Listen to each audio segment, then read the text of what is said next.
I'd like to call this council and committee meeting to order.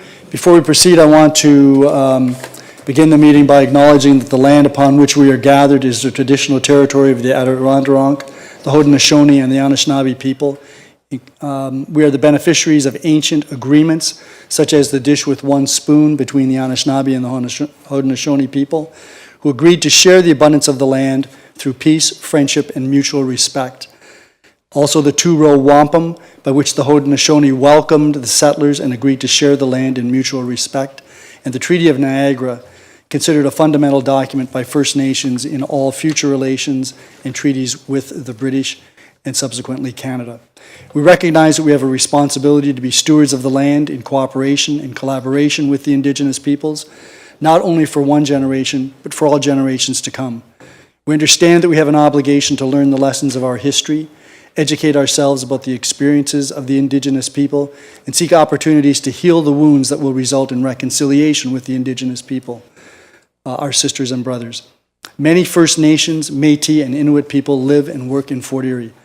We stand with all Indigenous people, past and present, in promising the wise stewardship of the lands on which we live. We have the good fortune to live in a land of such abundance, diversity, and beauty. Let us be vigilant in protecting Turtle Island. Madam Clerk, the roll call, please. All members of council are present, with the exception of Councillor McDermott and Councillor Noyes. Thank you. And Councillor Noyes may join us, and Mr. Patton, I would ask you to keep an eye out for her to come into the waiting room. Thank you. There's one addendum this evening. It's with respect to report PDS 38-2023. The appendices were mixed up with another report. So the full appendices and the report are part of the addendum under 8.2 reports. And there's some very brief announcements. The first has to do with Saturday. We had a tree giveaway here, the annual giveaway. And this year we had 830 trees that we gave away.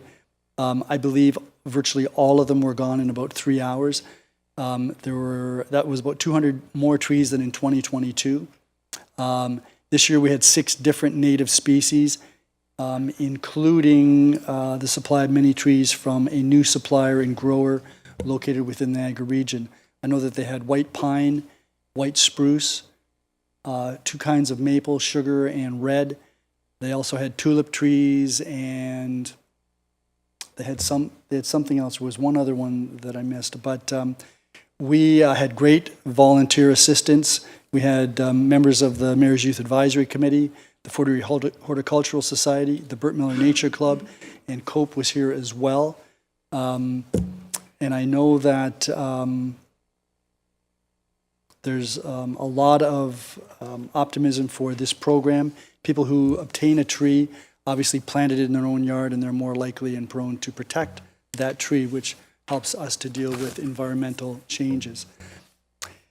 I wanted to announce that May, this came to us belatedly, but May is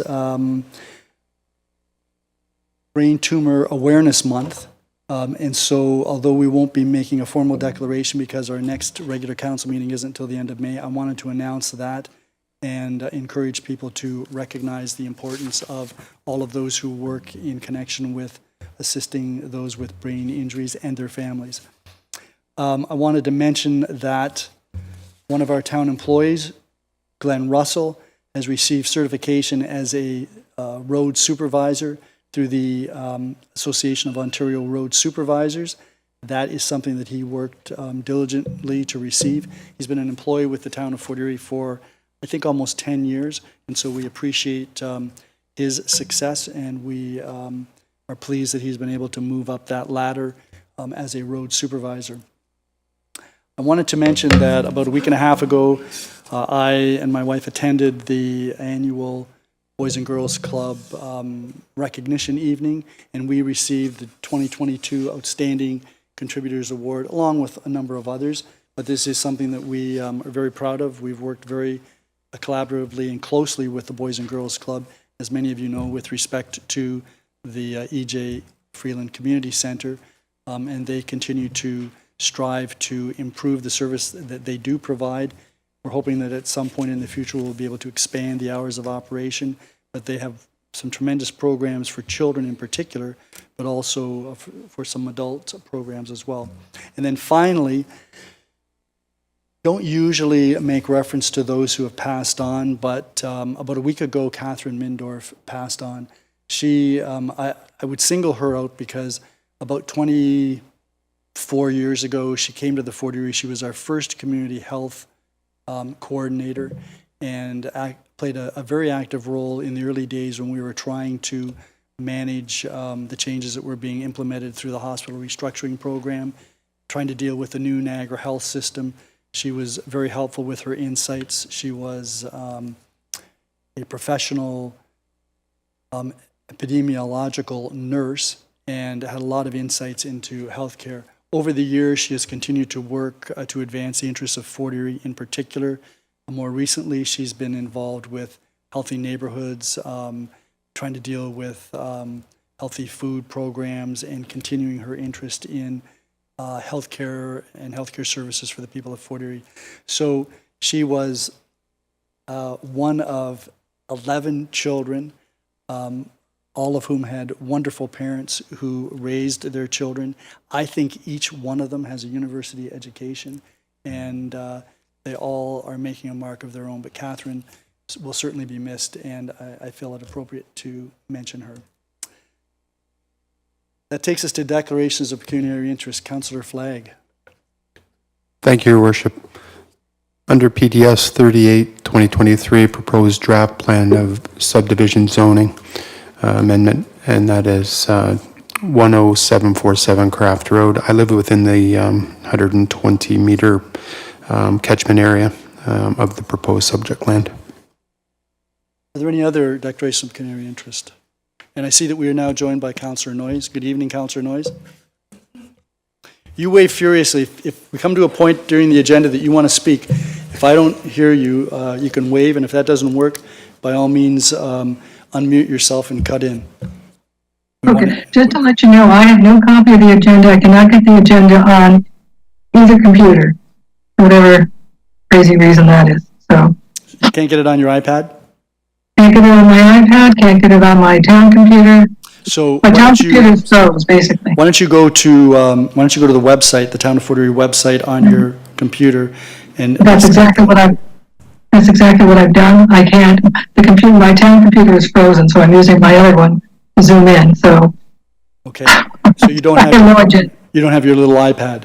It's not working. I have my iPad, and it's not opening it up either. Yeah. Okay. Anyway, just so you know.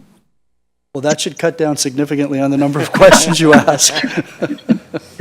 All I ask is that you let me know what's on the what's coming up on the agenda, so that I do know. I'm trying to print a copy. I can't even print a copy. I'm pretty sure this isn't intentional, just fortuitous. Okay. There are no other declarations of pecuniary interest. There are no notices of upcoming public meetings, and there are no public meetings this evening. That takes us to the consent agenda. Are there any reports that anyone wishes removed from the consent agenda? Okay, moved by Councillor Dubanow. Are there any questions then with respect to the items that are in the report in the consent agenda? No, the consent agenda is.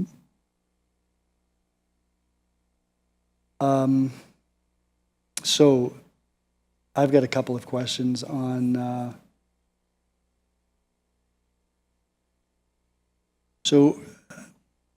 Mr. CAO, perhaps you can respond to IS 10 2023, or is that something I should direct to Mr. Walsh or Mr. Jansen?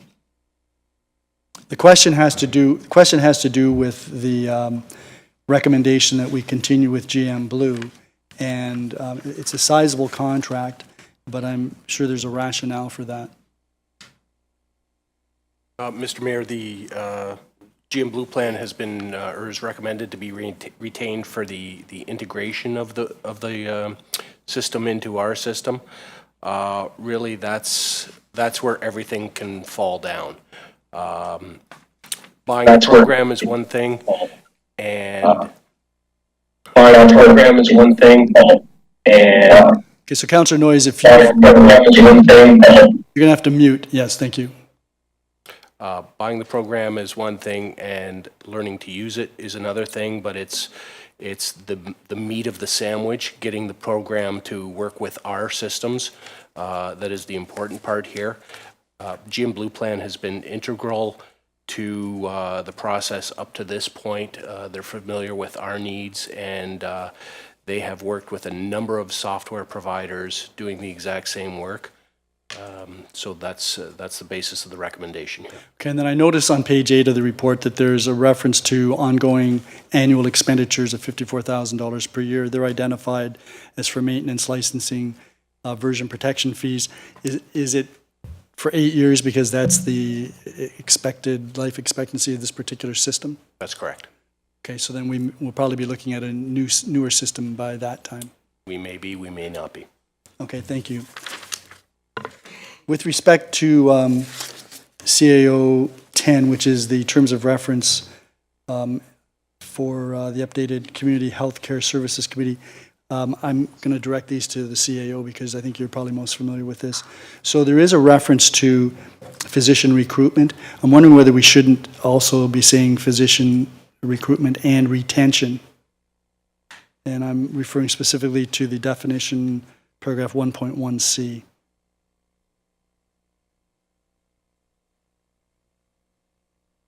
Mr. McQueen? Through the chair, I think that would be a welcome edit for sure.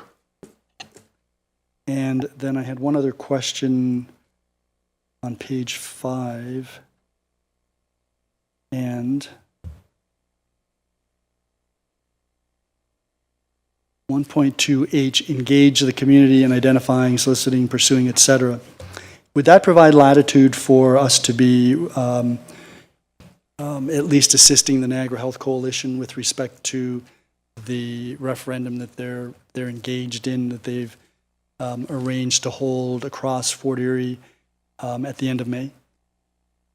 Through the chair, I think as we move through this process, I think we're going to get a lot of public feedback, and I think the Healthcare Coalition certainly would be one important group to ensure that we engage through that process. So I would say yes, that would be an important inclusion. Okay, thank you. Are there any other questions before I call the question then on the consent agenda? And I'm going to call the question. All those in favor of the recommendations in the consent agenda? That is unanimous. That is carried. That takes us then to Planning and Development Services. Councillor Dubanow. Thank you very much, Your Worship. Planning and Development Services is in session for the evening. We have no presentations or delegations this evening. However, we do have several reports. First one we have on the agenda is PDS 14-1-2023. That is the supplemental information report for the proposed noise and nuisance bylaw. Could I have a mover for that? Councillor Lewis. That report, the supplemental report, is now on the floor for any questions or comments from council. Councillor Lewis. Thank you, Mr. Chair. And Councillor Noyes. A couple of questions that I have with respect to the report, and I just want to say I think it's an extremely well done report. I'm glad we were able to go out to the public for some additional feedback and input, and it was nice to see that we actually had some fairly decent participation in that as well. A couple of questions. One with respect to the noise meters. I understand the reasoning that staff have put in the report, and certainly not going to hold up tonight's bylaw moving forward for not having noise meters in place. But I do hope as we continue to move through the implementation of the new bylaw that we certainly keep an eye on this, and we can also make changes as time goes on. So I'm going to stand down a little bit at this point on the noise bylaw or the noise meter issue as it relates to the bylaw, and I certainly appreciate staff's comments on that. I do think we need to have a discussion maybe at committee level on the meters, because I do have some questions related to that, but again, I'm not going to bring it into the discussion tonight. One thing I did want to speak about was the outdoor patios, and I know the Crystal Beach BIA passed a resolution most recently at one of their upcoming or last meetings asking for an exemption to the noise bylaw for patios until 2 a.m. Certainly something I understand where they're coming from to some degree, but not quite supportive of the 2 a.m. cutoff. My understanding, and I just want to make sure that I'm reading this correctly, the noise bylaw currently goes until 11 p.m., after which time the patio is still open. Business can continue, it's just the noise-making mechanism has to move within the building. So I think that needs to be really clear, that we're not out to hurt small business. But one thing I do want to give some thought to, and that is in the event of a special event or a holiday or an event in a business district, and I'm speaking specifically to Crystal Beach because in the secondary neighborhood plan we do categorize an area an entertainment district, and I think we do have to look at how that is maybe somewhat more unique than just a normal downtown core, but at the same point we do have people that live there and it's striking that balance. So I would like to have kind of a deeper discussion at a later date on what would the process be for an extension to, say, midnight if a business or a district wanted to have something specific on a one-off or occasional basis. So I just wanted to include those comments. Lastly, the vexatious complaints. I'm glad to see that bylaw's not receiving a lot of those. I think that's a good thing because I was hearing quite the opposite. So I do hope that we monitor that part of the noise bylaw, and if it does become an issue, then I think if staff time is being wasted on frivolous things, then we should look at some way of recovering costs. The other was with the fees and fines, and I just have a quick question with respect to that. I'm just bringing up the item here, my apologies. I'm wondering, what is the difference between unreasonable noise or noise likely to disturb inhabitants and noise deemed to be unreasonable or likely to disturb inhabitants?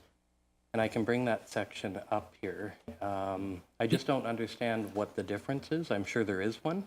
But Yeah, Councillor Lewis, but before you continue, I see Mr. McCaffrey, our coordinator of bylaw. I'm just wondering if perhaps he might have some info if he wanted to take a moment just to step up. He might be able to address this. I figured maybe he can walk while you continue. Perfect. And the reason I ask, I noticed Okay. some municipalities in the comparisons don't have both. They have one single line item. And I'm just wondering what the difference between the two would be. Can you refer us to that paragraph? So that would be Appendix 1, Page 1, Town of Fort Erie proposed fine amounts, and it's the first column, first two lines. So it reads unreasonable noise or noise likely to disturb inhabitants, and noise deemed to be unreasonable or likely to disturb inhabitants. And yeah, Mr. McCaffrey, I just want to recognize too, Ms. Cornelius is also in the audience as well with bylaw. I just thought I would mention that as well. Mr. McCaffrey?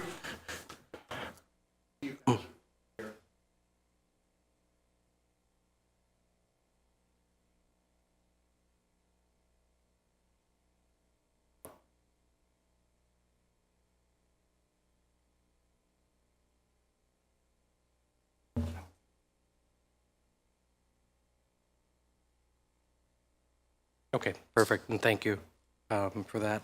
And then last was, I noticed the Waynfleet example of their Tier 2 in terms of fines is quite substantially larger than ours. From what I gather in ours, we're kind of a middle of the row, not too low, we're not too high. But I do think if we do have a lot of problems, and when I speak to this, I'm thinking short-term rental operators that are not operating as they should.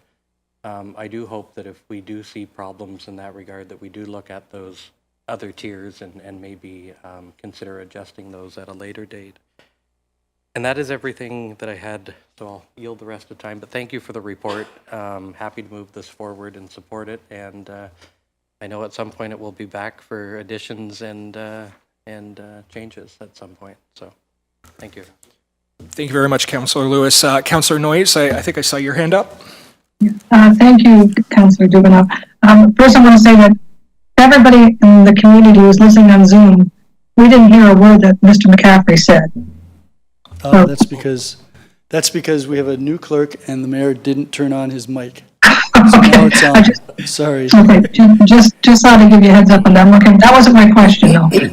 My question is in regards to the, on page 23 of the actual, no, page 5 on appendix 2, page 4 and 5, C and D. My concern is, again, that the town is exempt from the noise bylaw.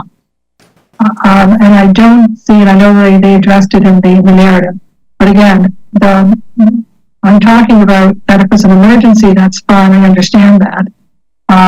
But it doesn't really say that it has to be an emergency. It says general maintenance projects and emergency projects. I don't think that the town should get a jail card free to make noise, or any of the people who work for us, like the contractors. I don't understand why they don't have to follow the noise bylaw unless it's an emergency or something that absolutely has to be done at that period of time, unless they come to ask for permission. For instance, I'm thinking about lawn cutting. We contract that out, and some of the culvert replacements we contract that out. Some of the road resurfacing, I would hate to see our roads being resurfaced at 6 o'clock in the morning. Because it's daylight hours. I just don't understand why we're not adhering to our own bylaw, with the exception of emergencies. Yeah, Councillor Noyes. Mr. McCaffrey, do you wish to comment or offer any insight onto that? I can, the Councillor through the chair. That specific section E was brought in from the previous bylaw. This is not something we've made new for this bylaw. This was previously in the bylaw. It was reviewed by solicitor at that time and suggested it be brought forward. If it's a will of council that this be removed, we have no problems with that. Okay. So it's carried over from the previous bylaw. That's correct. Councillor Noyes? Well, thank you. I did realize that when it first came before council. I brought it up then, and I understand it was in the existing bylaw. But again, I think we should have something in the bylaw that says in emergencies or with special permission, then we can make noise, because we don't want to be sued by someone because we're dealing with an emergency situation.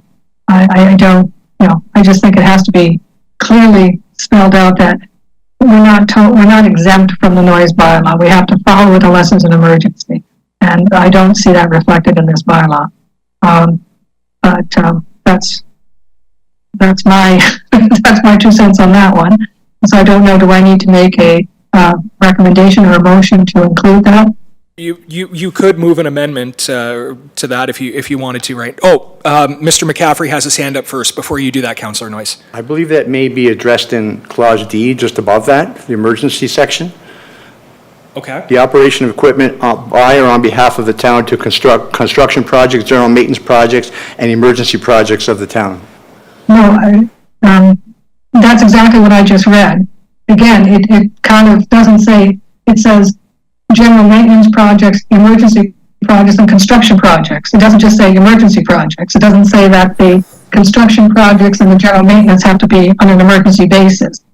Okay, so If it Councillor does, Noyes. then I'm fine with it, but that's not what it says. Okay. I actually see the CAO's hand up now, right now. Before you do that, just if Mr. McQueen has some input as well. Mr. McQueen? Thank you, through the chair. So I think the intent of that language in the bylaw is that we're in a bit of an odd space where we are both the enforcement agent and we're also the town and the operations that exist. And I think what it's intended to do is just exempt instances where the complaints are against the town. I think the town certainly would want to role model good use of the noise bylaw, so we wouldn't be, deliberately trying to infringe on the noise and nuisance bylaw ourselves. I think we'd be trying to role model it in the community. And so I think the provision is in there just to recognize that the town is in a unique role where we are undertaking a lot of work in the community, particularly during construction season, and we don't want to find ourselves delaying projects as a result of noise, but we certainly would be very careful. I think we're under, public scrutiny. We're certainly under the scrutiny of council, and we would want to ensure that we were upholding our end of the bylaw in terms of the kind of work that we're doing. And Mr. Walsh may want to comment further since he's the steward of much of the projects that might be the projects that would attract the most attention. Mr. Walsh, did you wish to add anything? Thank you, Councillor. There are occasions in general construction where we have to work through the night. What immediately comes to mind is water main works, where it's better for the general public if we do a water main tie-on in the middle of the night rather than 8 in the morning or noon hour to put less people out of commission water-wise. Just as a rule, though, we're not cutting lawns at 3 in the morning or such. So. And if I may, just really quick, Mr. Walsh, so would this be a similar situation where when the MTO comes and they request almost a waiver to the noise bylaw? I think we had that happen with the Bowen Road overpass. Is it a similar type of situation where we're just, instead of having to come to council to ask ourselves for permission to do work at night, is this, the intent would be similar? Exactly, yes. Okay. Councillor Noyes, did you wish to comment, or did you still want to move your amendment? Well, yes, I do. I understand the rationale, but again, if there's can be something written in it that, like, again, you can ask for an exemption, or you can, again, in emergency, it's just too wide open that basically the town doesn't have to live by the noise bylaw. Something a little bit stronger than how it's written right now. I can understand in emergency situations. I can understand in the situation that Mr. Walsh has, but then again, you know these situations are coming up as planned. So you could ask for an exemption, or you could ask, there could be some method that they could fix the water main or replace whatever at 3 o'clock in the morning. I just would hate to see, again, it's not so much the town staff I'm concerned about, it's it says our town contractors. So it's just not the people who are staff members. It's basically anybody who works for the town on construction projects. Okay. Again, I just think it needs to be emphasized. It has to be emergency or exceptional circumstances or something like that. So is that what you're moving to amend that section to remove everything except the emergency provision? I would remove everything but that. In the operation of equipment by or behalf of the town of Erie for construction during an emergency situation or a special circumstance or something like that. Okay. Madam Clerk, did you get that? What section is that, Anne Marie? That is section D on page 5 of appendix 2.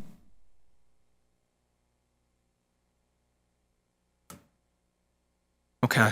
I would too. I'm wondering, Councillor Christensen, do you wish to speak to this? Because I would like to speak to this amendment as well, and I'm wondering if you would be willing to take the chair just for the rest of this portion of the report. Yes, I'm quite prepared to take the chair. Okay. Thank you very much, Councillor Christensen. I think His Worship had his hand up first. Just with respect to the amendment, I'm not going to support the amendment. I mean, there are occasions when the municipal staff has to be out there. Water line break is one of them. We've already had the Director of Infrastructure Services mention another. Snow removal during the course of a storm is another. There could be other occasions when our staff has to work outside of the hours when they can ordinarily make noise. I'm not aware that there have been any significant complaints about town staff. Certainly the contractors that work for the town would have to comply with whatever rules we provide. I'm not aware that we permit them to be working at unusual hours unless there's an overriding reason for doing that. But I don't see, I mean, my suggestion would be that rather than delete D or change D is delete E. There's a whole bunch of things in there that just aren't happening during the day. We're not tree planting and shrub pruning outside of ordinary business hours. And if we want to say, I think Councillor Noyes used the words emergency and also exceptional. If she wanted to add the operation of equipment by or on behalf of the town for exceptional construction projects and general maintenance projects and emergency projects, I'm fine with that. because I think that pretty much restricts it. But I won't support having the notion that only an emergency is acceptable for noise, because I don't think it captures all the work that we do and all the work that we're responsible for. Councillor Dubanow.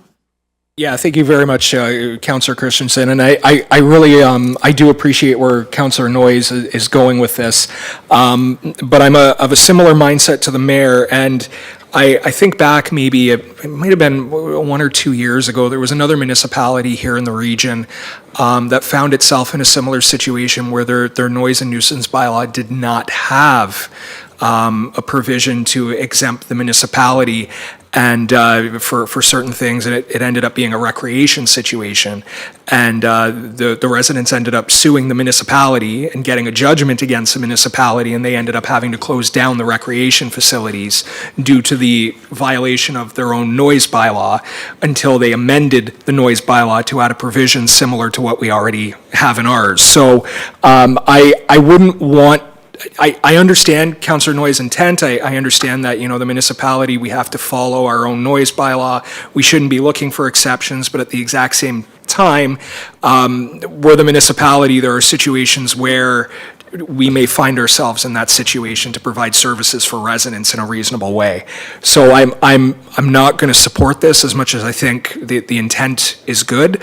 I think we could find ourselves with issues down the road if we limit ourselves this way with our bylaws. So that's why I wanted to have the opportunity to speak. And thank you very much, Madam Chair.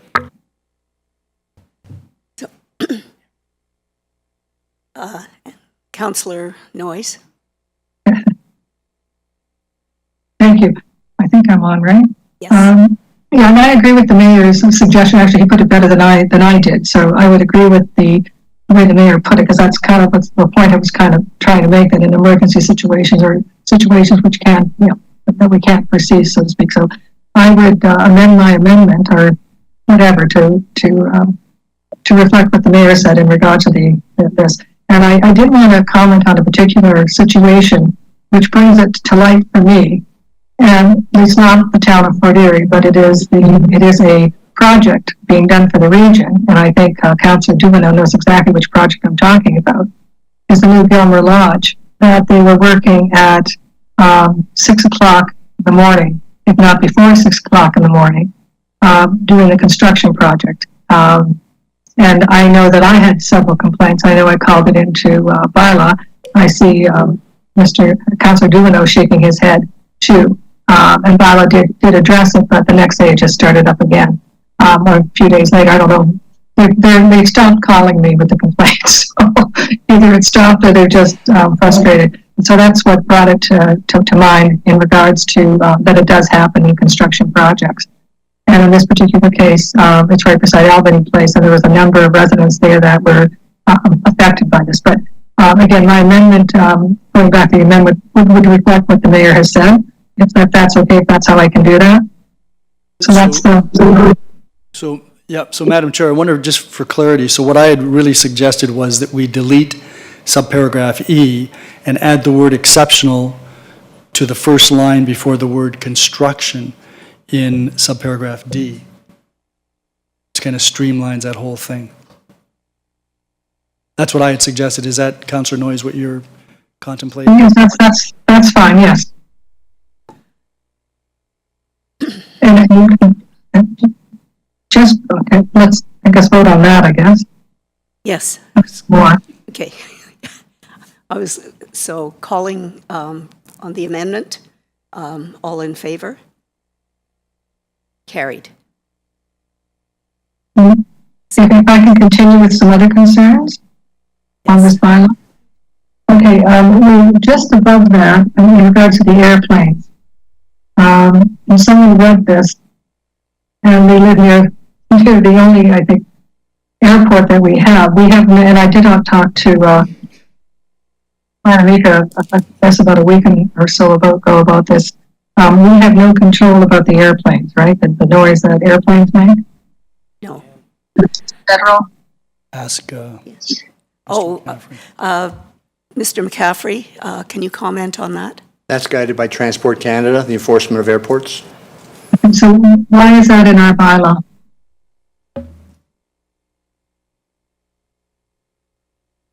I'd have to check to see why that got brought in there, Councillor. It was just brought to my attention today. I don't have an answer for you.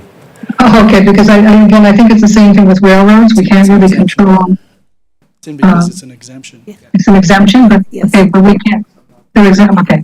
Yes, sorry. I guess it's a non-issue then, because we can't do it anyway, one way or the other. It's not covered under our bylaw. Even if we wanted. Okay. I think Councillor Noyes, in my, my previous experience living near Pearson Airport, I think it's useful to have in order to clearly indicate to residents who may not be aware that the town does not have control over senior level of government provisions. So trains, planes, that kind of thing. And I Exempts them, and it's very clear so that the town is not accountable. I understand that, but it's in our bylaws. I would hate for someone to be tapping us on the shoulders thinking that we could add it, Oh, when it's not within our power to add it. But I will say we do have an issue with the one airport. I don't even know of an airport, a landing strip, whatever that's in town. I'm sure we'll be hearing more about that in the near future. But anyway, I'll go on to the next one that I wanted, was the parks. I have a few people who live close to the parks, and this is what I've told them. I just want to make sure I'm correct on this. It doesn't mean that they can make noise, as much noise as they want during the day and to wee hours of the morning. They still have to follow the park's guidelines. They still have to follow the park's operating hours. They can't, like, say, okay, well, it's midnight, but we're in a park so we can make noise. It still has to follow the regular hours, and I'm pretty sure I'm correct, and I just wanted to make sure that I'm... Mr. McCaffrey? Councillor, through the chair, I did reach out to staff today, and there is going to be a sign posted at the park indicating what the hours are that they can be used for pickleball. The courts are open from 8 a.m. to 9 p.m. daily, and there's a number of other rules which they are suggested to abide by. Yes, and the noise bylaw doesn't extend past. In other words, there's no exemption for pickleball, let's say at 9:10. No. Okay, and there's no exemption for tailgate parties after a baseball game. That's correct. Past the park hours. That's correct. Okay, thank you. That's all I have for that bylaw. Thank you. Thank you. Your worship? Yeah, I just had a few questions. I had an opportunity to speak with Mr. McCaffrey before, earlier today, and I did want to congratulate the author of the report, Officer Cornelius. She did an excellent job, did a lot of research, and it's apparent that she gave a lot of thought to this. There were several items that I had raised with you, Mr. McCaffrey. I don't know whether you had an opportunity to look further into them. One of them had to do with paragraph 5.2 I and J, which can be found on page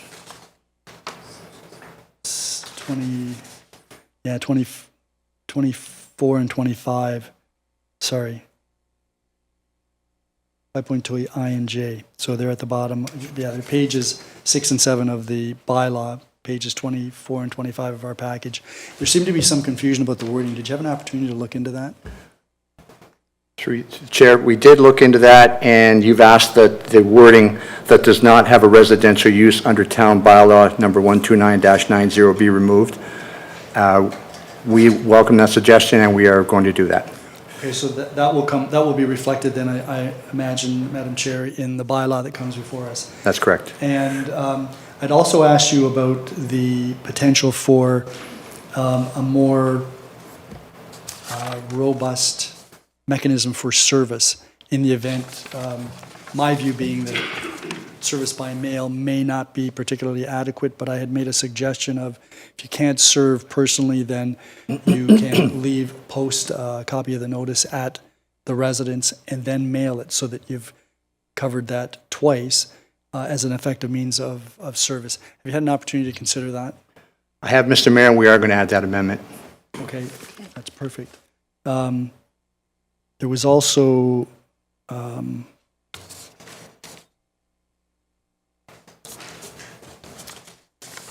With respect to the airport issue that Councillor Noyes had raised, we have an airstrip, and I believe that you were going to try to get some information as to whether that's federally regulated and therefore can't be subject to any of our bylaws. That's correct, Mr. Mayor. I've reached out to Transport Canada a number of times. I haven't got a reply back yet. I do want to clarify exactly what we can or can't do within the town, but I haven't got an answer back yet. And I think that's prudent. I'm very pleased with the results of the work that's been done by your department and in particular by Officer Cornelius. Thank you, Mr. Mayor. She did a great job in this report. I agree. Yep, thank you. Councillor Lewis? See, if you leave me long enough, I think of other things. There were 3 quick questions I wanted to ask. One was with short-term rentals for an operator who's not operating in compliance with the bylaws. The fines for noise here are on top of the fines that they, or demerit points that they may receive through their licensing. So this is in addition to whatever could be being broke within their operation if not following the guidelines. Is that correct? Term rental, and there is noise, we could lay this offense as well. Okay, perfect. And then last question on that one.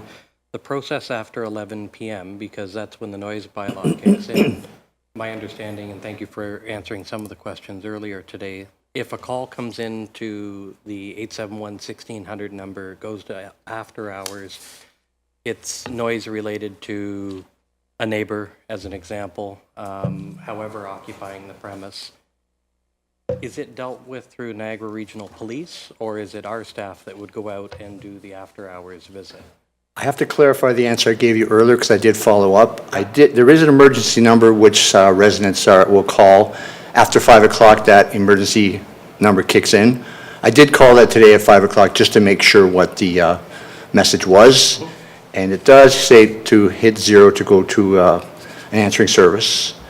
And I spoke to the person who answered just to clarify what direction they give for bylaw calls, and they direct them back to the main bylaw number to leave a message. So I am going to have to get that corrected tomorrow. I want to have wording in there that after hours you should be contacting Niagara Regional Police for assistance.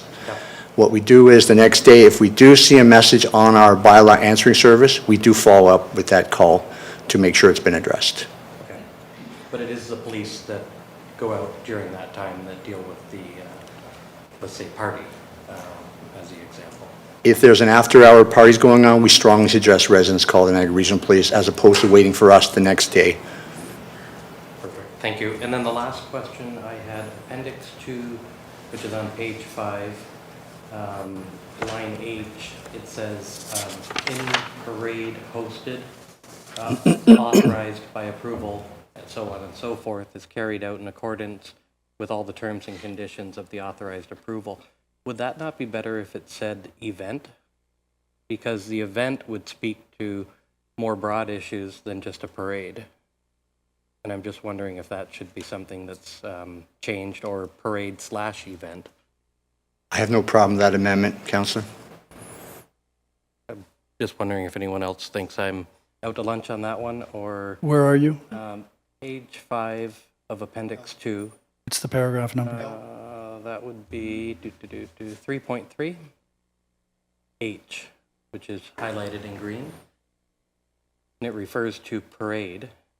And I'm just wondering if we need to be as specific on that one as we are. Maybe there's a reason. Or if we just keep it broad to event, which may encompass more items where there could be a problem. And I know it sounds like splitting hairs, but it may not be a parade that's causing the problem, but it's... Parade or event? Is that what the wording you wanted to use? I'm open. I'm just flagging it as maybe a bit problematic later if we're trying to enforce something that might not be a parade. Subject to council, I have no problem with that amendment. Okay. All right. And that was everything. Thank you. Thank you, Councillor Lewis. Councillor Noyes? Excuse me, why don't we make that a formal amendment so that it's clear? Okay.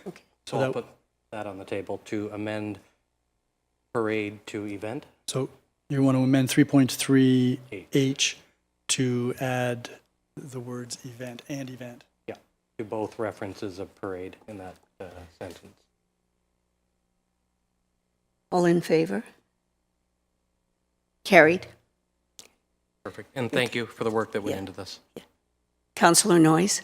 Thank you, Councillor Christensen. Just a clarification that even during the day, you still can't have unreasonable and disturbing noise, whether you're an outside patio or not. It doesn't mean like anything goes until 11 p.m. That you're still limited to the 60 meters and the problem. Like if you're creating noise during the day, regardless of whether you're an outside patio, an inside patio in your backyard, you're still restricted in the amount of noise that you can make.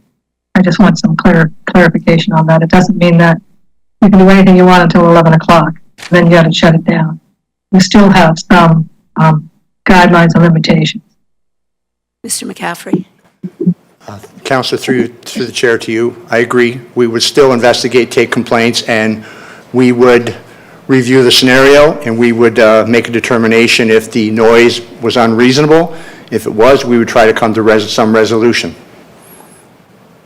Thank you. Are there any? Yes. Just one housekeeping matter. Just looking at this is a supplemental report. It recommends that we adopt the bylaw that's included as part of this report. There's no reference in the recommendation to the repeal of the previous noise bylaw, which is bylaw number 30-09. I think we should amend that because I think that then makes the original report redundant, and I think we would defeat that. So could I simply amend the recommendation to include that we repeal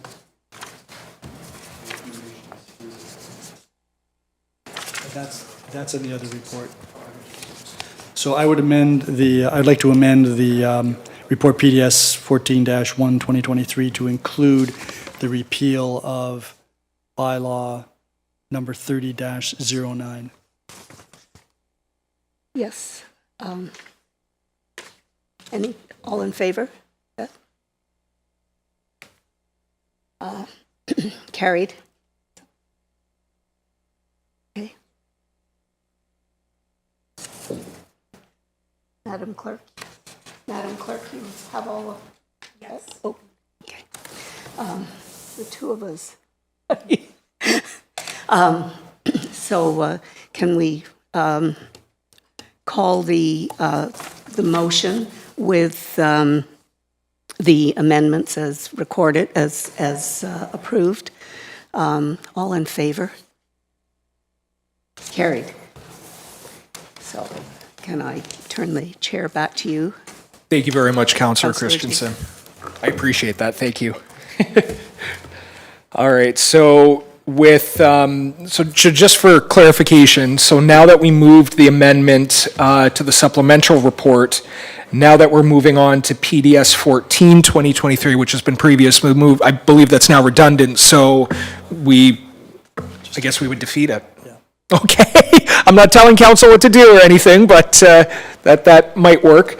Before I do that, it's already on the floor. It was previously moved by Councillor McDermott on, looks like February 22nd. But before we do that, any final questions, comments before we move on? Seeing none, so I'll call the question then. All those in favor? Oh, no, I'm in favor of defeating it. Okay. Sorry. All right, so all those in favor, we've done that, and now all those opposed. So that report is defeated. Thank you very much. So moving right along, we're now on PDS. Thank you very much, Mr. McCaffrey and Ms. Cornelius. Thank you very much for the report as well. Thank you. So now moving on, PDS 38 2023. That is the proposed draft plan of subdivision and zoning bylaw amendment for Crescent Acres. Let me just look here. And that's the one that we had the addendum available for, which was posted as well. Just wondering if we get a mover for that. Councillor Noyes, were you moving that? That's fine. I'll move it. Okay. So that report's now on the floor for any questions or comments from council. Councillor Noyes. Thank you, Councillor Dubanow. in regards to, I guess it talks about on page 7 of 24, it talks about perhaps the need to have 2 crosswalks over Crescent Road at each entrance to the development.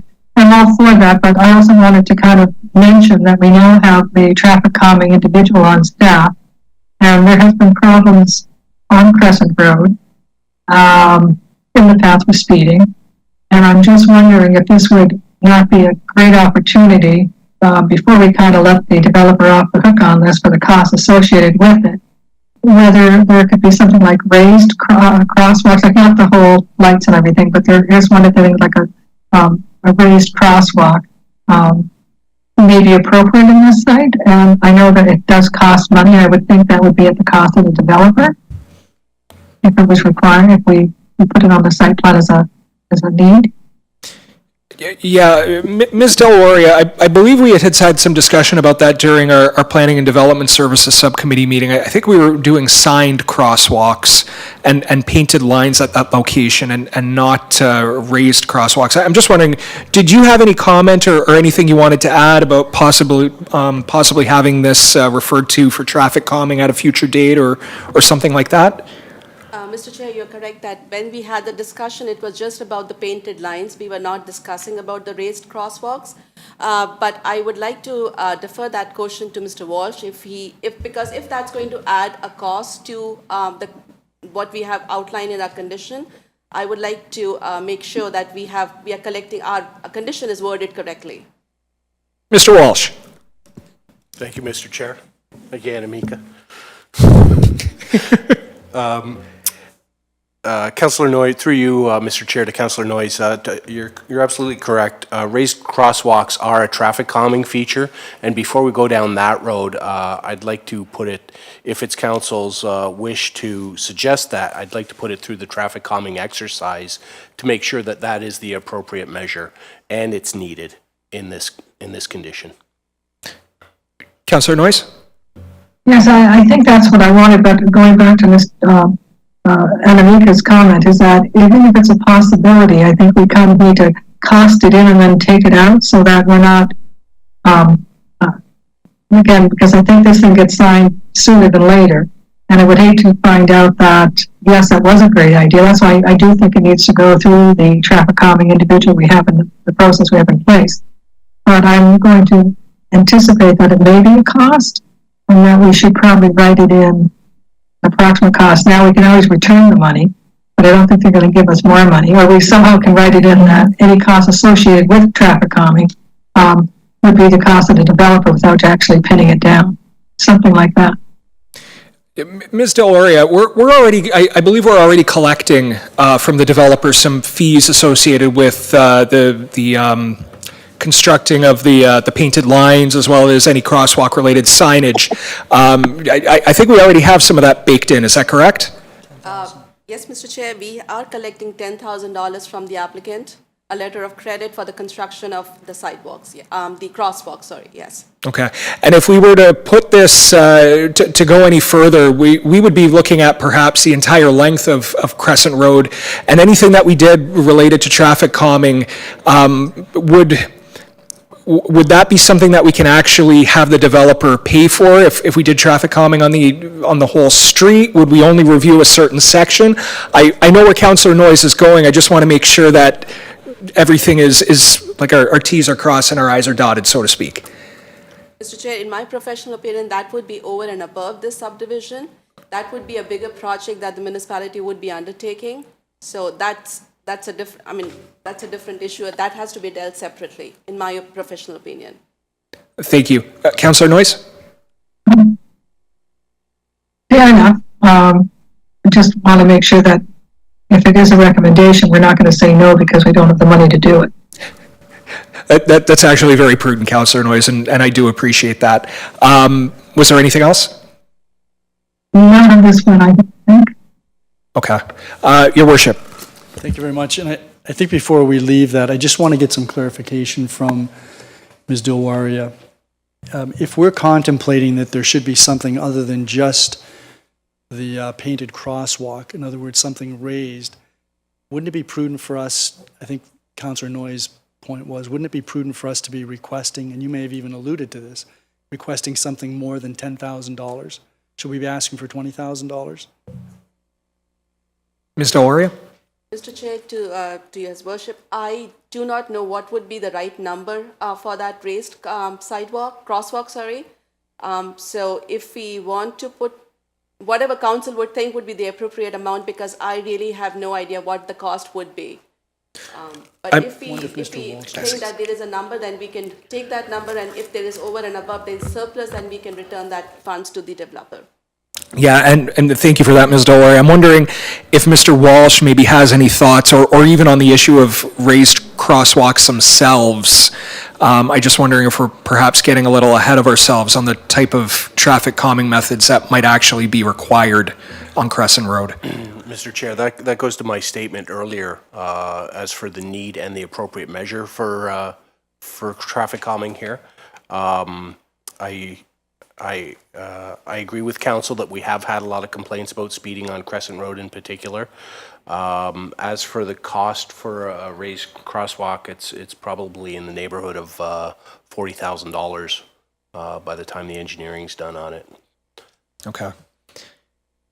Your Worship, did you... Per crosswalk? 40,000 per crosswalk? Well, I wouldn't think that the developer would be completely responsible for that, but I would think that the developer should be partially responsible, and so I'm thinking that number of $10,000 should be changed, and I'm thinking that if one is $40,000, maybe if we requested $40,000, and that's the direction we're going, then at least we've got money for half the cost of these, because I would see the same traffic calming required at both locations. The southern one, because that's going to be where children are crossing to go to the park or to St. Philomena School. Right. The northerly one would be if children are going to be crossing to go to any of the commercial establishments, or perhaps going over to Orchard and then over towards the arena. Yeah. So either way, it's going to be utilized. And if these are two-story homes, again, this is families.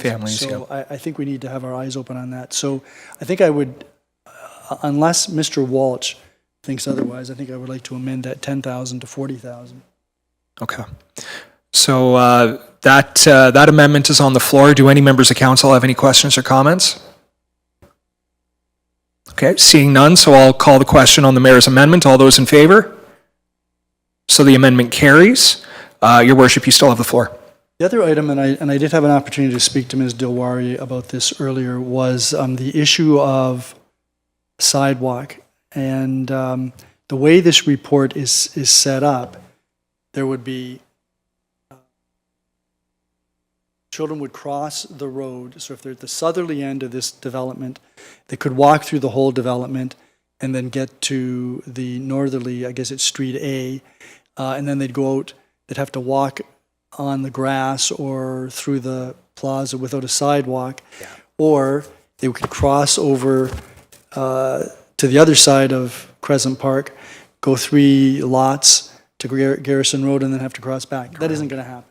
Kids are going to walk on the street if there isn't a sidewalk. And so I'm wondering whether Ms. Dilwari had an opportunity to speak to the developer's agent with respect to installing a sidewalk in the area between Street A, I think it is, and Garrison Road, which is a fairly small area, but it's something that would facilitate safety, in my view, particularly for the children that are going to be going to school. Definitely, it would kind of clean up that linkage. Ms. Dilwari, did you have any opportunity?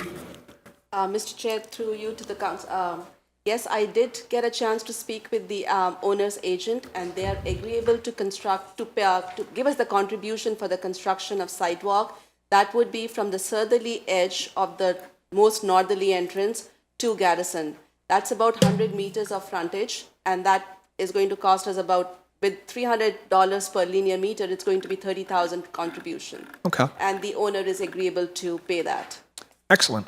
So would that be the subject then of an amendment to the conditions by adding that as a condition? Ms. Dilwari? Yes, Mr. Chair, we would have to add that condition in.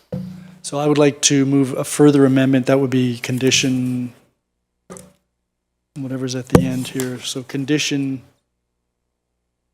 38, I guess it would be, that the owner construct a sidewalk on the east side of Crescent Road from the northerly access egress point to Garrison Road. All right, so that, Can we just check and make sure that wording's at? yeah, Madam Clerk, did you get that? And Ms. Delwaria, would that satisfy your requirements? Yes, Mr. Chair. Thank you. We're good?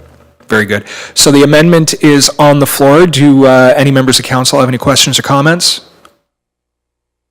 Seeing none, I'll call the question on the amendment. All those in favor? So the amendment carries. You still have the floor, Your Worship. Thank you, because I had some questions about some of the modifications that were requested, and on page 11 and 12, the bottom item, which talks about changes, has to do with the minimum interior side yards, and it's 1.2 meters in the current zoning, plus a half a meter for each story. These are going to be 2 stories. That would ordinarily be 1.7 meters. The developer is asking for 1.2. The staff supports 1.2 because, why? Ms. Delwaria, I think I'm trying to remember if we touched on this during planning. We may not have, though. Did you want to offer some insight on that? Yes, Mr. Chair. So the reason we are supporting this amendment is now the province is pushing for a more compact development. In staff's opinion, 1.2 meter would still provide a spatial separation between the dwellings. It will still provide an access to the backyard for maintenance. So in our opinion, it was a reasonable request that we could support. So Thank you.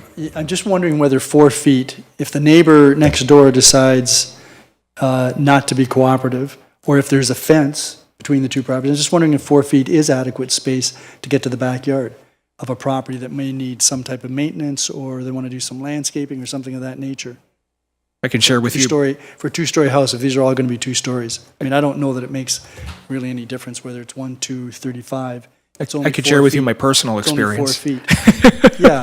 I live in a 2-story house, and it's a new subdivision, and I don't believe we're 1.2. I think we're more in the 1.3 to 1.5 meter range. One side of my house actually is quite wide. I can get in there. The other side is narrower, but I can still get a lawnmower through. And that was the first thing that my concern was, is getting a lawnmower from the front to the backyard. You got to make sure you have enough space.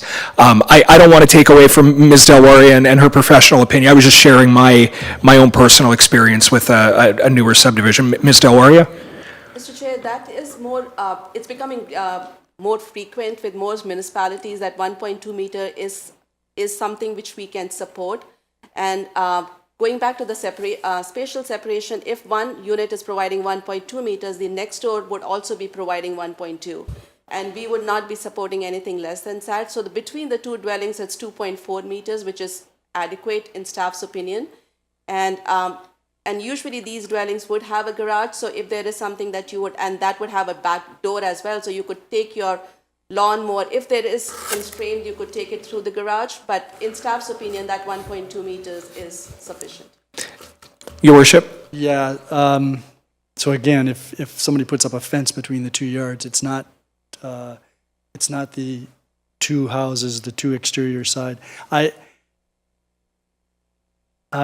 just have misgivings about that. There's a number of things that we are doing that I think, the rear yards, I know that the rear yards are quite modest. Those are all things that I think we really need to take a hard look at when we review our official plan and when we review our zoning bylaws so it fits with the official plan. Some of these, some of the requirements that we have I don't think are nearly adequate. And I'd also asked Ms. Dilwari about the maximum lot coverage, which in this and in I think the next report that we're going to review says essentially when the builder asks for it to be removed, staff supports that on the premise that if there are adequate setbacks, then there's no need to have a lot coverage, period, which begs the question, then why do we have it? And maybe Ms. Dilwaria can elucidate for us what she told me earlier today. Yeah, Ms. Deloria. Mr. Chair, usually the lot coverage provision is to ensure the building footprint is sufficiently sized and it's able to accommodate, there is adequate amenity area, there are sufficient setbacks. So it's becoming, with the more compact development coming in, it's becoming more and more common that more developers are requesting relief from that maximum lot coverage. And I agree with his worship that yes, in this situation, the applicant is requesting some relief from the interior side yard setback and lot frontage, but these requests, in staff opinion, are fairly minor, and it's not something that is very large that we would not be able to support. So that's the reason that we are saying that the lot coverage provision can be eliminated, because most of the building setback, the rear yard setback, the front yard is, the applicant is complying with, and it's not, the streetscape would be maintained, the building footprint would be provided, there's adequate amenity area. Yes, the interior side yard setback has been reduced, but it's still what is usually prevalent in other municipalities and in Fort Erie as well, that we have supported in past. Your worship. Yeah, and then the final conundrum for me has to do with the official plan requirement for there to be a neighborhood plan, and then the specific, or the site-specific policy area requirement that there be a neighborhood plan, for which this parcel does not have. There's an explanation in the report about why, in this particular instance, it's not necessary. And there's an adequate explanation for the requirement in the site-specific policy area. Because there has been work done both with respect to the servicing and with respect to the environmental assessment. So that covers the site-specific policy area. It doesn't necessarily cover the requirement in the official plan. And I had a bit of a discussion with Ms. Dilwari about that, and I wonder again if she can explain, other than what's in the report, why this particular development doesn't require a neighborhood plan before it's approved. Yeah, Ms. Deloria. Yes, Mr. Chair. So this property is located in Crescent Park neighborhood, and we don't have a secondary plan for that neighborhood because this whole neighborhood is almost built out. Yes, it is included in the craft drain special policy area as well. And when you look at the craft drain area, there are three features, there are three reasons why it should be put to neighborhood plan. Those being servicing, environmental feature, and the Frenchman's Creek trunk sanitary sewer. So the Frenchman Creek sanitary sewer has been already constructed. It was constructed long time back. Regarding the environmental issues, the applicant has completed a natural heritage study. They have done the environmental studies. They are protecting the east portion of the property. So staff, and this study was reviewed by the region, NPCA, and our staff. We were quite satisfied that these issues have been addressed. Moving on to the storm management plan, they had provided a functional servicing brief, which staff had looked into, and we were satisfied that it addresses their services along Crescent Road. So in staff's opinion, all the issues that were outlined in the craft drain areas have been addressed in this situation. So we didn't think that this was, we needed to go through a neighborhood plan. Thank you, Ms. Deloria. Your worship. Yeah, so in short, I'm going to support this. I'm going to support it with the changes that we've made. I don't think that, I'm not happy with all of these changes, but my belief is that if we don't approve this, the Ontario Land Tribunal will approve it, particularly since our staff has indicated, based on planning principles, that this is an appropriate development. This property has been designated in our official plan for residential use for several decades. It's been zoned in our zoning bylaw for residential use for several decades. There was a plan of subdivision on this property probably 30 years ago, so that this property has been clearly identified for residential purposes. And it may be that the residents who live in the area may have some insights into why this may not be ideal and why it may not work. I accept that. But the reality is that in the Ontario of 2023, things that we would prefer not to do, the provincial government is essentially green lighting for developers. And this particular developer, we've had good experiences with this developer over the years.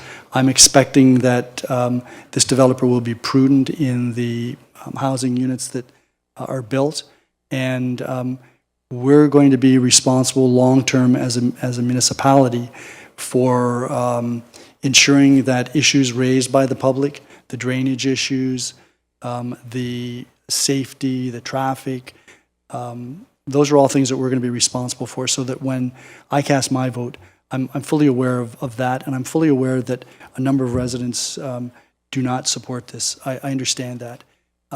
But taking everything into account, I will be supporting this. Thank you, Your Worship. Councillor Noyes?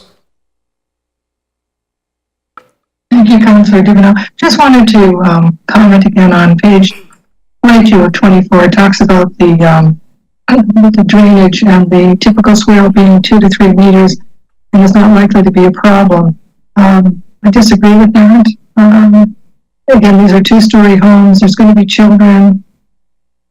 I've had a call even just like 3 days ago about in Black Creek with the new Black Creek signature, that the resident who bought the new home, he's not the one complaining, the one who backs onto him is complaining, that he filled in the swale. He put in a shed, and he put in a garden, and he filled in the swale. So they are very small backyards, and 2 to 3 foot swale, which has to remain open, does not leave a lot of room in the backyard anymore for a swing set or playground equipment or anything like that. So again, I'm going to the educational part of it. I always say this tongue in cheek, but I am serious. There has to be some education. Congratulations, you have a swale. That it be put on the terms of sale for that lot or that property, what they can and can't do with a swale, because they're not used to having swales, a lot of these people who come from larger municipalities, and it is problematic. I have calls, I wouldn't say weekly, but it's probably 2 or 3 times a month about problems with swales, that they're blocked, and it's not the new owner, it's the existing owners that have problems. So I wouldn't dismiss it so quickly that it's not going to be an issue, because I think it will be an issue, and you will get some complaints. Granted, it's an educational process, and but it should be in there somewhere that they have to educate the owners. Yeah, Councillor Noyes, that's a really good point, and I'm wondering if perhaps Ms. Del Lauria might have some insight onto that, whether it's included as one of the conditions that has to be offered as part of the purchase and sale of the homes within the subdivision. I recall something similar was worded in my own back in 2016 with regard to the swales and how they couldn't be used, and I'm just wondering if this is a standard feature that we request from all subdivisions that have swales, or if it's something we might need to include in the conditions, Ms. Del Lauria. Chair, I don't think that would be a condition, but it's a great idea and great suggestion. We would definitely work on something that we can include in our future subdivision agreement, and then that gets registered on title, and the owner would be notified that there is a swale, and then you cannot do any construction on that swale, because we run into drainage issues when people start constructing sheds on their swale, and sometimes they do it unknowingly as well. So we can definitely work on educating the residents, and we would try to prepare a work plan that how it can be dealt. Thank you, Ms. Del Lauria. Councillor Noyes? Yeah, that's great, because I do think that it can avoid problems in the future. And I want it to be called, congratulations, you have a swale. That's not what mine said. It was more of a congratulations, you got a swale.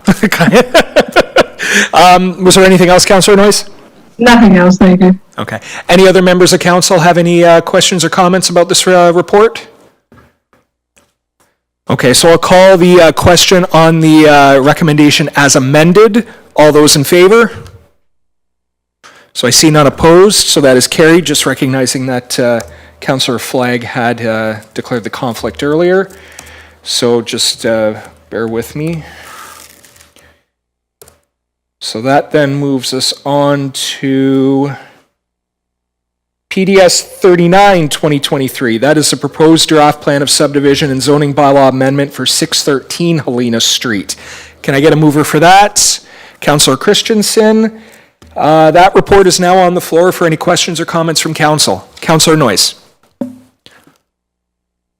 Thank you, Councillor Dubanow. I wanted to comment, I did have a chance to talk to Anamika earlier on this, is that I do think that we do need the sidewalk on Helena Street between the two driveways, the two roads that go in and out. And my rationale for that is that those of us, and I think most of us are familiar with Helena Street, is that there is no shoulder to speak of, and there's very big, deep ditches on Helena Street. And there's a lot of houses going in there, which can have a lot of kids, and the bus pickup. So I'm thinking if there's a sidewalk that is in front, like, you know, from their road, the two internal roads, if there's a sidewalk joining those, then the kids can wait there while they're waiting for the bus. And also, rather than waiting on Helena Street, because there could be 10, 15 kids getting on the bus there. And there could be 2 or 3 buses that are stopping there. So I think I'd rather have the kids waiting on the sidewalk than on the side of a street that has no shoulder and is as busy as this one is.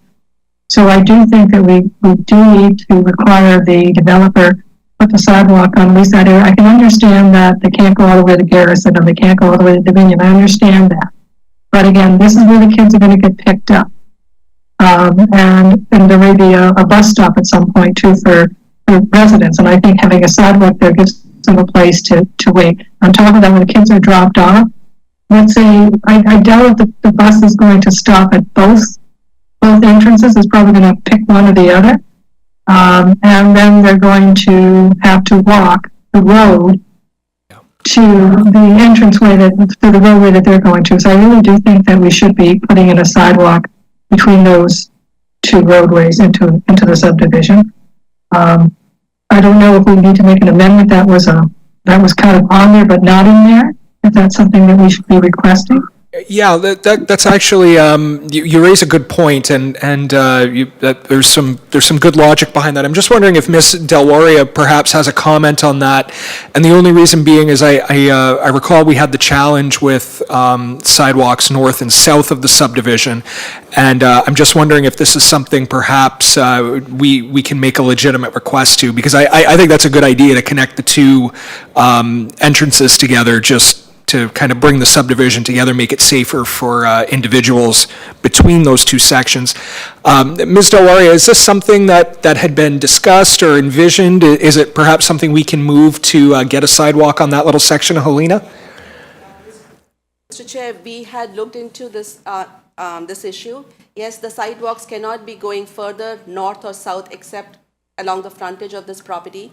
Initially, we were thinking that there might be a challenge because the width of Helena Street was pretty narrow and there may not be sufficient room to put the sidewalk. But then the applicant would be dedicating 1.5 meter road widening to the town, to the region, sorry, because that's a regional road. So we would have room to put a sidewalk. But I just wanted to mention that there would be one sidewalk within the subdivision as well. And this could connect to the sidewalk that the applicant would be proposing. So I had a discussion with applicant before coming to this meeting. The frontage along Helena is about 201 meters approximately, and the cost per linear meter is about 300. So they would have to, the cost of constructing the sidewalk would be close to $60,000, $60,300. But if council wishes to go that route, the applicant is agreeable to do that. Okay, very good. Councillor Noyes, did you want to move that? Yes, I do. Oh, sorry, Your Worship, you just, did you want to comment quickly on that? Yeah, I think that would be an amendment to condition 12. Okay. Did you want to move the amendment on condition 12? Yes. Okay. I'm not going to run through 36 pages. No, that's fine. So the amendment then would be to condition 12 to construct the sidewalk between the north and south entrance and exit point of the Yes. subdivision. Yes. Are there any questions or comments from council on the amendment? So I'm seeing none, so I'll call the question. All those in favor? So that carries. Councillor Noyes, you still have the floor. Yes, I had another question about the stormwater management pond here. I did want to comment that I do see that the developer is putting in a parkette, I guess I'll call it. Yeah. And that's great. Sure, now the phone rings. I'm just going to pick it up and hang up. There. Hopefully they aren't watching, Councillor Noyes. Anyway, but I noticed in the report, it also says that they're going to fence in the stormwater management pond. And again, I think it's been council's desire that these stormwater management ponds not be fenced in. And I'm saying this kind of tongue in cheek, but it's, if you know the ditches on Elena Street, those ditches are probably going to be deeper than the stormwater management pond. That's a good point, Councillor Noyes. If the park is going to be connected to the stormwater management fund, I'm hoping the two can kind of work together and it not be fenced off, that it be, again, considered an asset. If not, and I know there are some regulations in regards to slopes and everything, grading. But if at all possible, I would hate to see that area fenced off when you can really make it into a really nice park. I think a great example is the one in Black Creek, off a river trail. There's a stormwater management pond there, and it's a lovely parkette, walkways with whatever. It definitely can be done, and it should be done. And we have the forethought to do it. I think now would be the time to do it, and not request fencing. No, and that's an excellent point, Councillor Noyes, because his worship actually had mentioned something similar earlier this evening. I'm just wondering if so do you want to move that we not fence the stormwater management pond? And your worship, did you have the exact, since you're very on the ball on the conditions today, did you have some wording prepared for that? I didn't, but that was the gist of my conversation. You'll recall that several years ago, we actually, as a council, passed a Yep. resolution directing staff to prepare new provisions with respect to stormwater management ponds so that they would be akin to an amenity within these subdivisions. So I would suggest that the condition that deals with this simply remove the reference to fence and provide that the stormwater management pond be a functional amenity to the subdivision. So is that what you want to move, Councillor Noyes, that the fence be removed and that the stormwater management pond be used as a functional amenity space? Yes, that's well put. Excellent. So that amendment is on the floor. Are there any questions or comments from council? Can we just get a comment? Can we just get a Certainly. comment from Ms. Dilwaria? Yeah, Ms. Del did you want to comment on that or offer some insight? Mr. Chair, I had a discussion with the applicant. He has no problem removing the fence. I think this was, initially there was some discussion between staff and the applicant. That's the reason we included in there. But they have no problem removing the fence from the stormwater management pond. Very good. Anything else, Your Worship? Okay. Any other members of council? Councillor Flagg. Thank you, through the chair. Are there any provisions for street lighting in this? We're still on it. We're still on the amendment. Thank you. I'll come to you right after, don't worry. Any other questions or comments about the amendment regarding the stormwater pond? Okay, I'll call the question then. All those in favor? So that amendment carries. Councillor Noyes, was there anything else? There was one other thing, it's just a small thing, and I did bring it up with Anamika, and it's just on page 17 of 20 when we're talking to the different schools, and I'm sure it's not us, where it refers to the District School Board of Niagara, but it doesn't refer to any of the Catholic schools. I have no doubt that we've asked the Catholic schools their opinion on it, and we probably did not get a response, but I think that should perhaps be reflected in our report that that basically they were asked and we've received no correspondence. It's not that we forgot about. No, I'll actually, Ms. Del Oria, is that the case? We heard from DSBN but didn't hear from NCDSB? Mr. Chair, that's correct. When we circulate the notice, we circulate it to all the external agency, but we never receive comments back from Catholic Board. Okay, thank you. Was there anything else, Councillor Noyes? No, Okay. Councillor Flagg, you had a question. I did. Now is the appropriate time to ask it. Thank you. Was there provision made for street lighting at the entrance to either one of these streets? And if that is the case, would that be the responsibility of the region or of the developer? I'm going to go to Ms. Del Oria, and if she, okay, yeah, Ms. Del Oria? Mr. Chair, there is a provision on, that condition is there, number 10, which talks about street lighting and installation of services, so we have covered that. Okay, thank you. Councillor Flagg? Thank you. I was reading that was within the development, not at on the corners. That would include the corners, that condition. Is that correct, Ms. Del Oria? Okay, I see Mr. Walsh shaking or nodding up and down, so he'd be the guy to know. So I'll leave it at that. Was there anything else, Councillor Flagg? Any other members of council? Your worship. Yeah, I have several questions. I had an opportunity to meet with Ms. Dilwaria earlier today, and the first one has to do, it's reference to the extension of services, and the report has some, I would say, contradictory wording in the report, in the conditions, in what we understand. And condition 16 talks about the servicing being front-ended by the developer. That to me means that at some point down the road, the municipality is going to be reimbursing the developer. I don't think that's appropriate. I think this is a development that requires an extension of services into an area that we weren't anticipating was going to be developed. And so my view is that condition 16 should be amended to delete front end. And I wonder if so I'm going to put that on the floor, but I'm wondering if Ms. Dilwaria can comment on whether the developer is aware of this or there's been any discussion about this. Yeah, Your Worship. Ms. Del Oria? Yes, we had that discussion that actually the town had completed a study sometime back and which identified that there would be extension of municipal services from Albany to Phillips Street. So in that study, we had said that the water main extension we had cost about $400,000 for sanitary. So all those costs were identified in that study.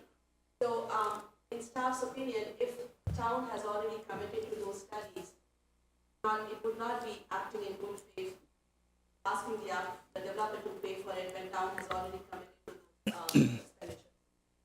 Thank you, Mr. Oral. Your Worship? Well, you know, my view is that barring this proposed development, there would be absolutely no reason why we would extend the water or the sewer lines to Phillips from Dominion Road.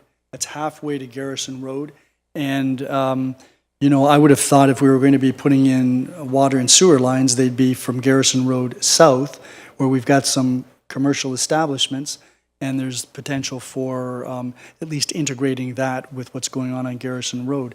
So I don't know why we would have studied installing water and sewer on these at this area. It doesn't even make any sense to me. And even if we studied it, barring this development, I can't imagine who of us will still be alive when we would service that unless this type of development went in and this type of development requires those services. Nobody else in Fort Erie needs the extension of these services. These people do. So I guess my question again to Ms. Dilwari and maybe even to Mr. Walsh would be, what if we were to remove the words front end? Then what? Because that seems appropriate to me. Yeah, I'm wondering if either Ms. Del Oria or Mr. Walsh wants to comment on this, or actually I see them even looking over at Mr. McQueen, so I'm wondering if just, okay, Ms. Del Oria, I see you poking your head up. Mr. Chair, only thing that I can mention is because this information, we had done a study, we had committed that funds for the development of sewers and municipal services.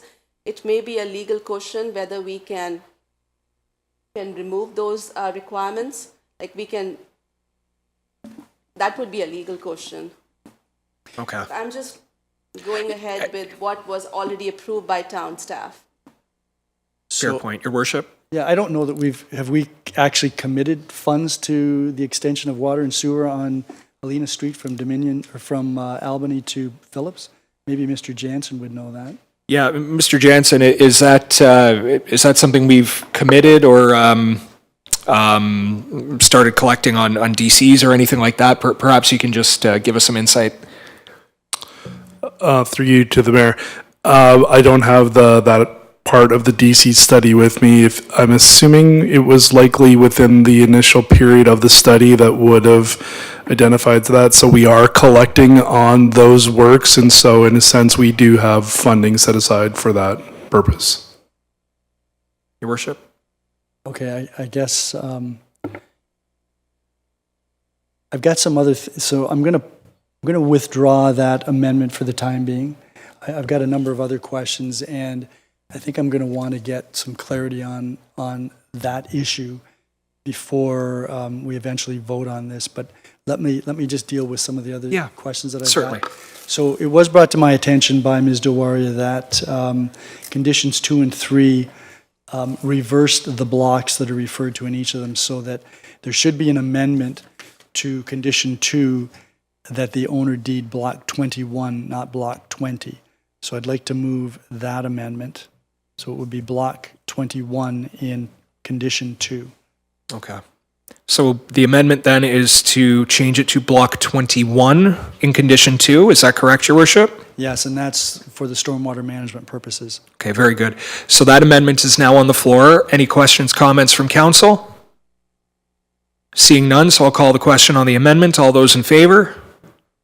So the amendment carries. Your Worship, you still have the floor. Yes, and then paragraph 3 makes reference to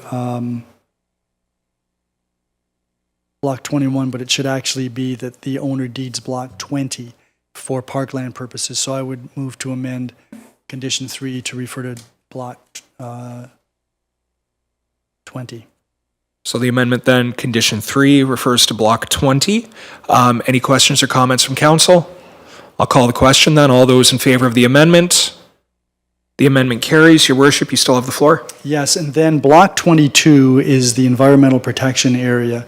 And we have a policy that says if there's environmentally protected land within a proposed subdivision, that land should be conveyed to the municipality. So I would move that we add a condition 50 that block 22 be conveyed to the town as environmental protection area. And and that would be free and clear of any mortgages, liens, and encumbrances. Okay. So I'll leave what you just said rather than repeating it. Has that. Yeah, oh, very good. The clerk's got it then. So any questions or comments from council on that? So I'll call the question on the amendment then. All those in favor? That carries. Back to you. You still have the floor, Your Worship.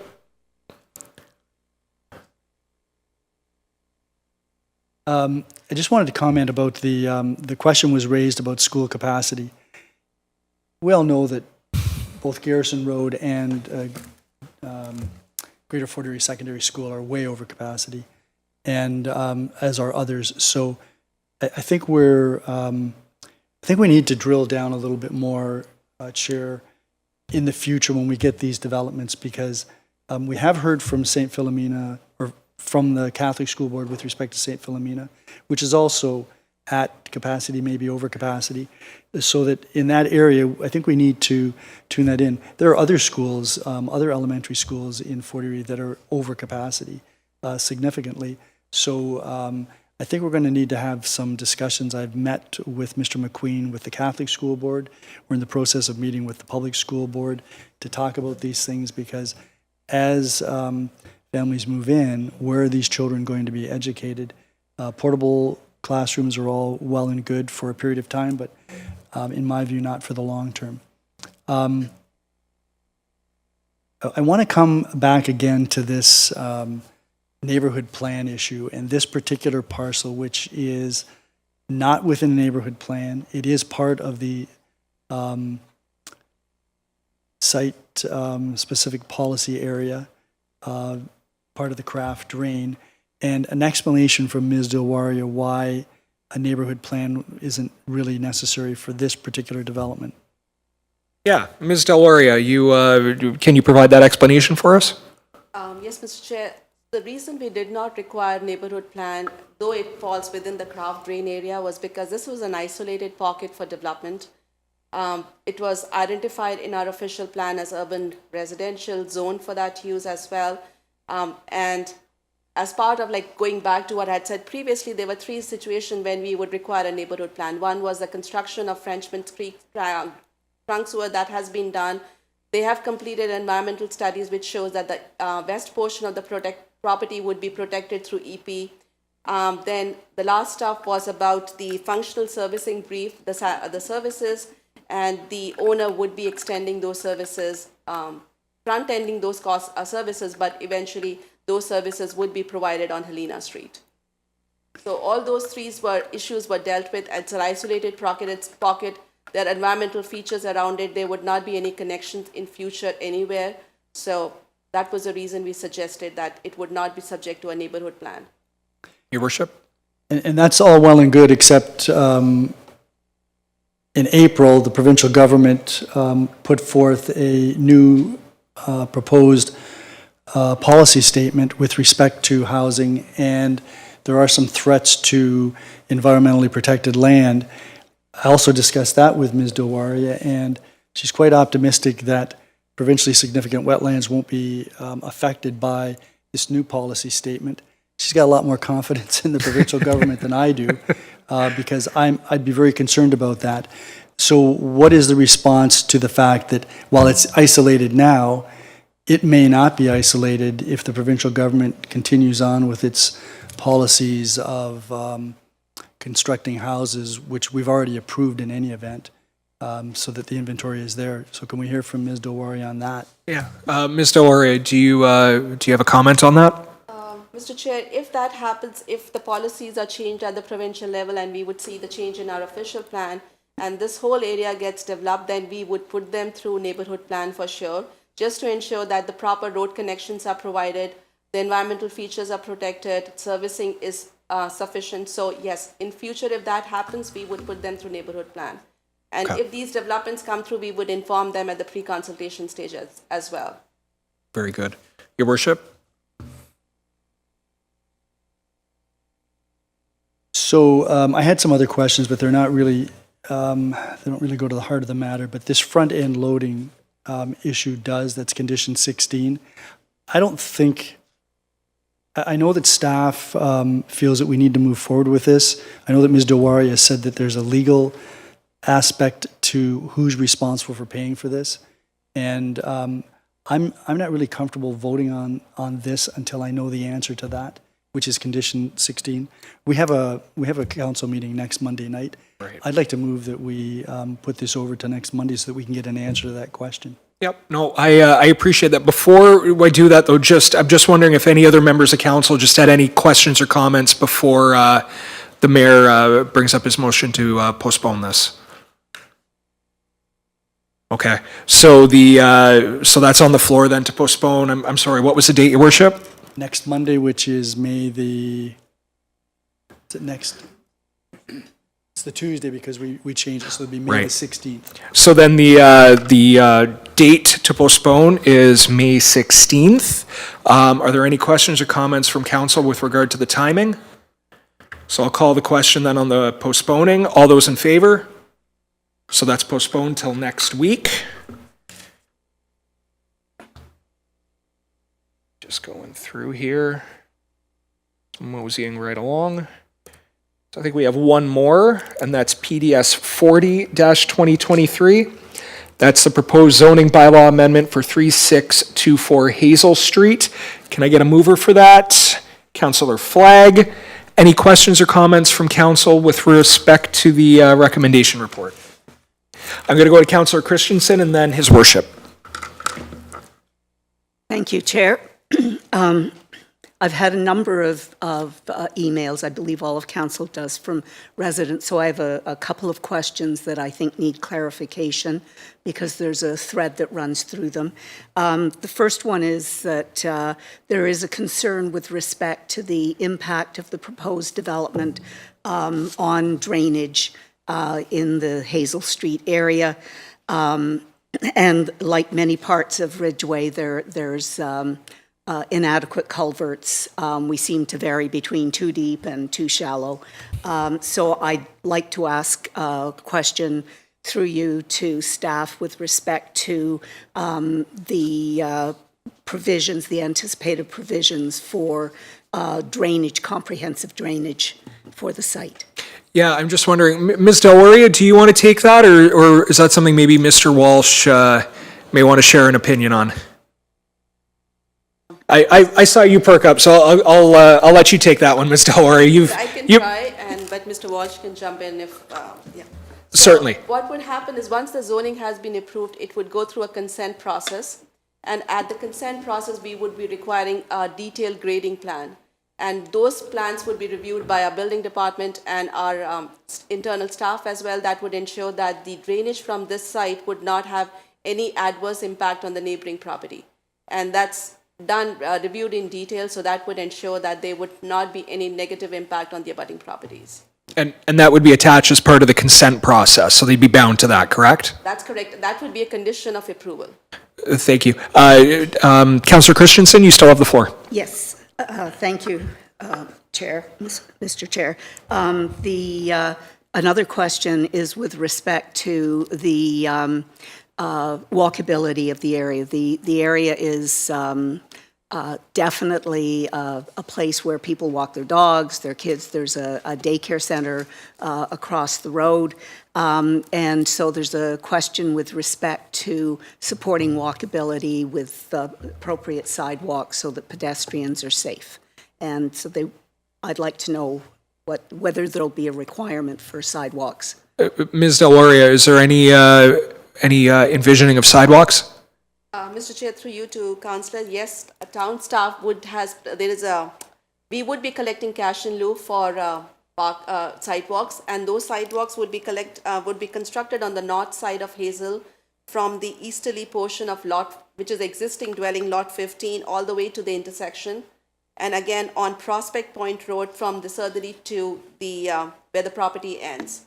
In future, when we would have further development on the north side, then the sidewalk can continue. So this was a perfect opportunity for staff to get the contribution for sidewalks. Excellent. Councillor Christensen. Just one final question is with respect to the ground in the area where there's a lot of rock fairly close to the surface. This was raised, I believe, at the public meeting, concern about potential structural damage to other houses in the area. And the question of what are the protections? Is there a way in which there can be prospective damage mediated or whatever? No, and thank you for that. I think we ran into a similar challenge with some of those the Shane Avenue subdivisions that we were talking about. Ms. Delwaria, is it a similar situation with this one as well? Yes, Mr. Chair. It's my understanding that before they would start construction, there would be a pre-construction survey that they have to do. So the consultant would go on the abutting properties, take pictures just to make sure that everything remains the same, there is no impact. That's my understanding, that it's a standard procedure that they do, but I believe that would be followed here as well. Thank you. Councillor Christensen, was there anything else? No, not at this point. Your worship. Yeah, thank you very much. I just wanted to commend Mackenzie Cece because she's the one who took council's comments even during the earlier PDS committee meetings when this plan was coming forward, and came up with an alternate solution that really at least integrates better into this neighborhood. I know it's not everything the neighbors want, but at least it's more reflective of something that's in the neighborhood. Ms. Delwaria made reference to the sidewalk, which Councillor Christensen raised. What other development on the north side of Hazel Street is anticipated? I don't see any. Ms. Del Oria, was that a reference to Hazel or another street in the area when you were referring to the future development? Mr. Chair, I was talking about the development on the high school site. We don't have an application yet. We would be working towards it. And when that application, we have an application, but it hasn't been deemed complete. My apologies. Once that's deemed complete and we have an open house, we would be discussing that with council. Your worship?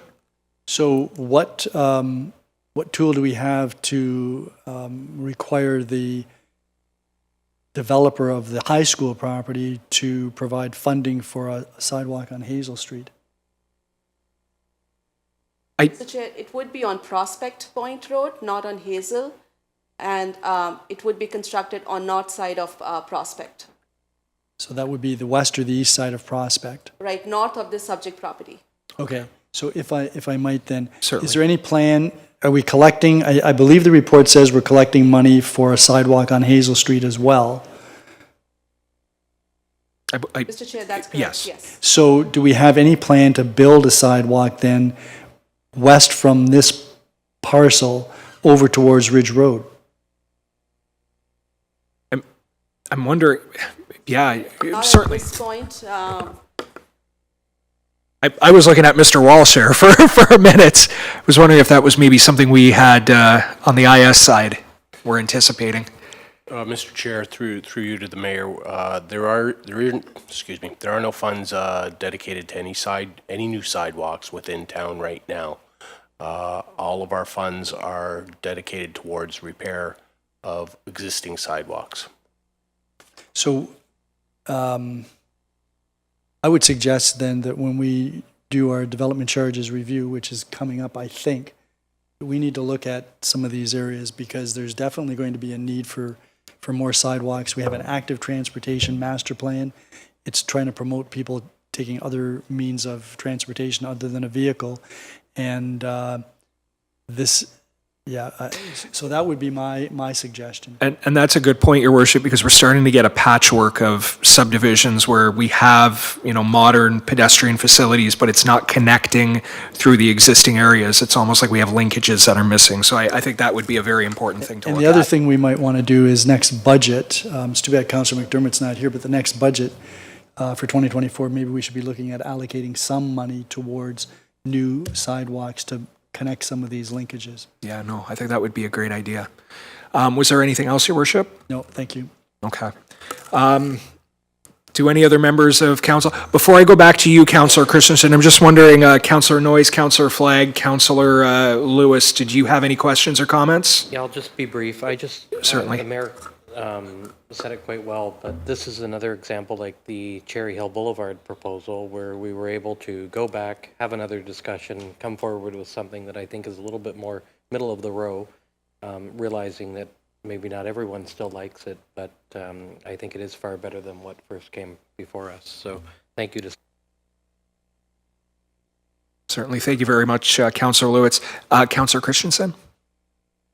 Councillor Lewis just basically said what I was going to say, but also I think this is a particularly good site to look at the whole walkability issue and the extension because as you're going west, we're looking at further development already on Hazel. So it will provide eventually a continuity, hopefully, that would go right out to Gorham Road.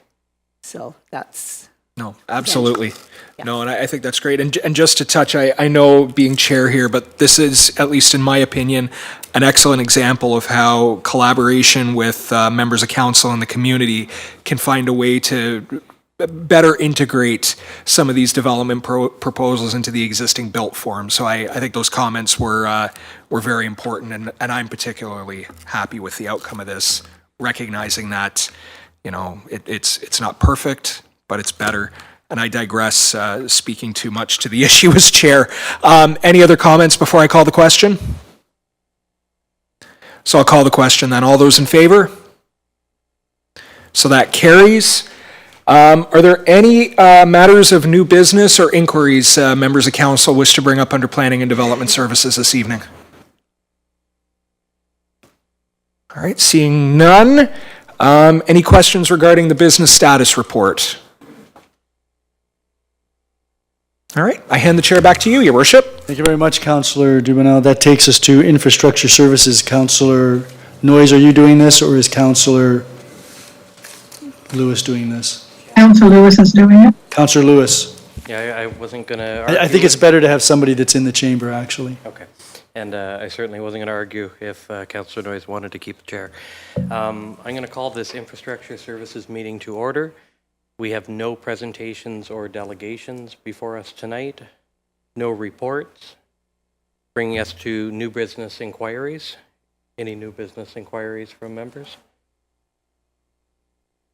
That brings us to the business status report, and if there's any questions to that. Seeing none, I will turn the chair back to you, Your Worship, and I think that probably beats Councillor Noyes in terms of Well, it's considerably time. faster than Councillor Noyes. As Councillor Noyes would say, I say that in the nicest way. That takes us to Corporate and Community Services, Councillor Flagg. Thank you, Your Worship. Corporate and Community Services is in session. There are no presentations or delegations, no reports, no new business, any inquiries.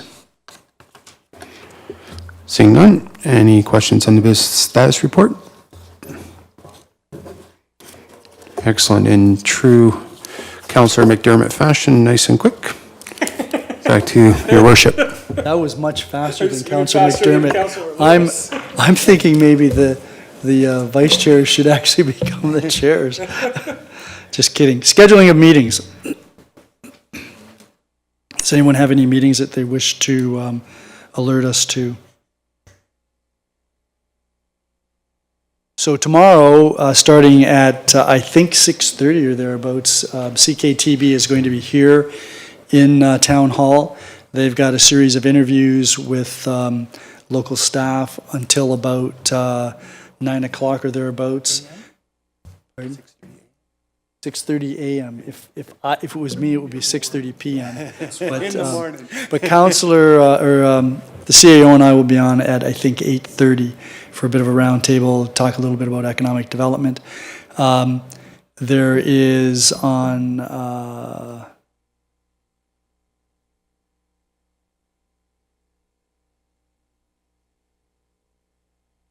so there is a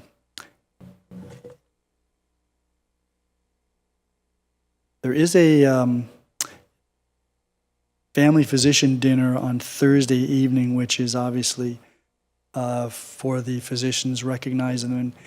The CAO, excuse me, and our Community Healthcare Services Coordinator, Alice Preston, have been working very diligently with physicians to see how much collaboration we can generate from the physicians as we go forward, all part of the Community Healthcare Services agenda. And then, yeah, that's it for me. Does anyone else have any meetings? If not, then Councillor Dubanow, you look anxious. Well, you actually look pretty relaxed, but I'm going to hand the chair. Do I ever look relaxed? You looked particularly relaxed right there. Well, that's very good because the We got a photo. the sun is still up, so we're leaving and it isn't dark, so that's always great. I'd like to move that council and committee adjourn at 7:53 this evening, Your Worship. Thank you. All those in favor? That is unanimous. Thank you.